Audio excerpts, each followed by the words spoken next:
दुर्गा पूजा की कहानी बहुत रोचक और प्रेरणादायी है। ये शक्ति, धर्म और अच्छाई की बुराई पर विजय का प्रतीक है। कहानी बहुत समय पहले महिषासुर नामक एक असुर राक्षस था। उसने कठोर तपस्या करके भगवान ब्रह्मा से ये वरदान पाया कि उसे कोई देवता या असुर मार नहीं सकेगा। वरदान पाकर वह अत्यंत घमंडी हो गया और तीनों लोकों स्वर्ग, पृथ्वी और पाताल पर अत्याचार करने लगा। देवता भी उससे हार गए और परेशान होकर भगवान विष्णु, शिव और ब्रह्मा के पास गए। तब तीनों देवताओं ने अपनी अपनी शक्तियों से एक महाशक्ति का सृजन किया। इन सभी शक्तियों के मिलन से मां दुर्गा प्रकट हुई।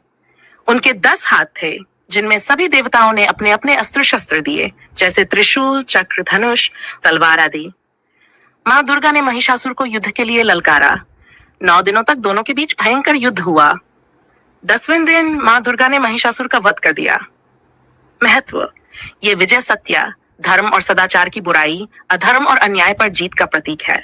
दुर्गा पूजा खासकर पूर्वी भारत, पश्चिम बंगाल, असम, ओडिशा, बिहार में बहुत धूमधाम से मनाई जाती है। 9 दिनों तक मां दुर्गा के अलग अलग रूपों की पूजा की जाती है। हर रूप की अपनी विशेषता और कथा है। मां दुर्गा के 9 रूप: शैलपुत्री, पर्वतराज हिमालय की पुत्री, हाथ में त्रिशूल और कमल, शक्ति और स्थिरता का प्रतीक। पहले दिन इनकी पूजा होती है। ब्रह्मचारिणी, तपस्या और संयम की देवी, हाथ में जपमाला और कमंडल, तप, त्याग और साधना का प्रतीक। दूसरे दिन इनकी आराधना होती है।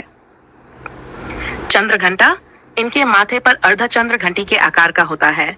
शेर पर सवार, 10 हाथों वाली, वीरता और शौर्य का प्रतीक। तीसरे दिन पूजा होती है। कूष्मांडा, ब्रह्मांड की रचना करने वाली शक्ति, 8 हाथों वाली, हाथों में अमृत कलश और शस्त्र, इनके स्मरण से रोग और दुख दूर होते हैं। चौथे दिन पूजा होती है। स्कंद माता, भगवान कार्तिकेय की माता, सिंह पर सवार, गोद में स्कंद, करुणा और माधव का प्रतीक। 5वें दिन पूजा होती है। कात्यायनी, ईशी कात्यायन की पुत्री, असुरों के नाश के लिए प्रकट हुई, शेर पर सवार, 4 भुजाएं। 6ठे दिन पूजा होती है।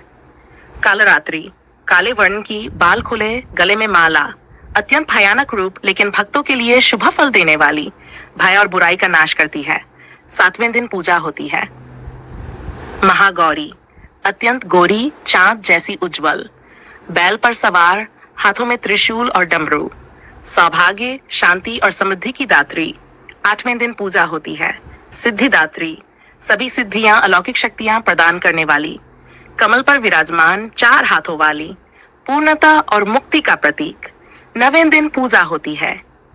इन 9 रूपों की आराधना से जीवन में शक्ति, बुद्धि, शांति, स्वास्थ्य और समृद्धि प्राप्त होती है, जिसे 10वां दिन विजयदशमी या दशहरा कहलाता है, जो विजय का उत्सव है।